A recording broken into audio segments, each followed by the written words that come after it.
How's it going, guys? I'm Dr. P. Welcome back to another video. Now, in this one, I thought it would break down 5 major tricks that have personally really helped me to win matches of Fortnite Ballistic on Skyline 10. Some of these are basic, some of these are pretty advanced, honestly, but they will come in so clutch when you least expect it. A couple of them, though, are downright ridiculous and might just be the difference in your next win if you're equipped with the knowledge. Do me a favor, before we get started, drop a like on this video. It really helps out the channel. Also, comment the word cheesecake down below. Let's start with a basic trick, but a really good trick, and one that really takes a lot of fine-tuning to truly master.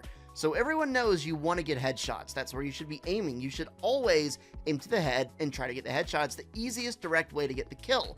Now, what do you need to do in order to get headshots? You have to have precise and accurate shooting. A lot of people immediately go to the ADS because that's what we're all conditioned to do for the most part with first-person shooters. But not in this game. This game is modeled much more after CSGO than anything else really in terms of the aiming. It turns out that hip firing and truly sticking to that and being disciplined with that is typically way more accurate for most guns. Take, for example, this pistol.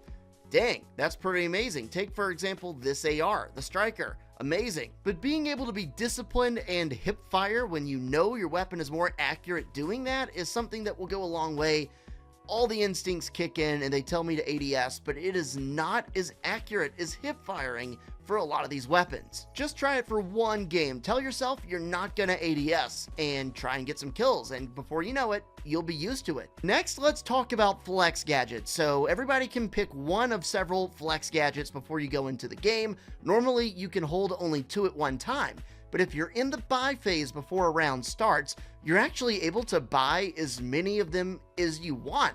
If you buy one and either throw it down or use it, you can just buy more. And you can imagine there are some really strategic uses of this. Like, for example, you could buy as many of those trip mines as you can afford and just put them on the ground. You could buy some recon grenades, throw them across walls, see where the enemies are setting up, and then just buy more before the round starts. I'm sure you could time up an impulse grenade that you just kind of toss into the air, wait for it to come down at the right time, and get a massive boost off the start while, again, replenishing those impulse grenades. And the list goes on for the other ones too. Here's a question for you. What flex gadget do you think would be the best to utilize this trick with? Let me just tell you now, this next one is totally crazy. Like, I could not believe what I saw when I saw this. So, of course, we're bringing it to you. So, on the attacking side of the map, going to A bomb, as soon as you cross out of the spawn, go to the right, jump on top of this thing, and throw down an impulse grenade. Then just jump up and get on top of the light post.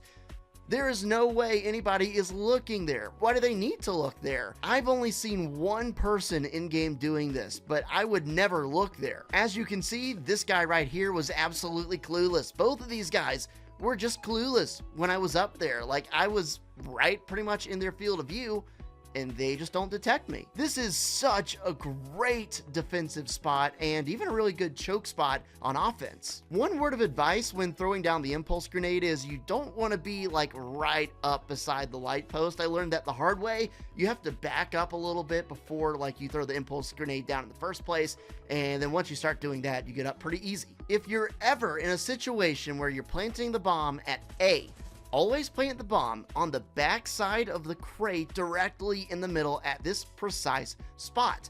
And the reason for that is you just want to keep everything as easy as possible for yourself when you're waiting for that bomb timer to go out. So by planting it where you're planting it, you ensure that the enemies have to come in a spot where they are vulnerable to defuse the bomb. If you plant on the right side, they're going to have a chance to hide behind the crate and defuse. Same thing on the left side. So if you keep them right there in the middle and then just lock those 2 spots down on each side, you're really setting yourself up for success. I'm not sure what the exact percentage is, but doing this will absolutely increase your odds of actually winning the round once you plant the bomb at A. If you could orchestrate a rush plant to A, pull it off by planting it right at that exact spot, you are going to be in an insanely good spot. That might actually, I haven't tried that, but that sounds like a really good one for me to go try after I'm recording this. I'm going to. Okay, so this next one seems pretty broken. I won't lie to you. So you can actually carry weapons and items from the floor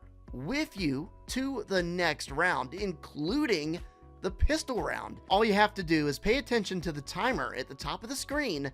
When it gets about halfway through one, maybe a little bit before, give or take, just pick up whatever item is on the floor in front of you and it will be taken with you at the spawn point into the next round. As of now, this is working and it is an absolute game changer. Might I suggest not doing this one on ranked because it could get you reported. I'm telling you, that light pole spot is just incredible. You would not believe the amount of times that people just look your way, scan the area, and just move on by, leading to wide open, easy shots for you. Let me know which trick was your favorite. Thank you so much for watching. I really appreciate it. Consider using code Dr. P in the Fortnite item shop to support me, and we'll see you in the next one. Peace.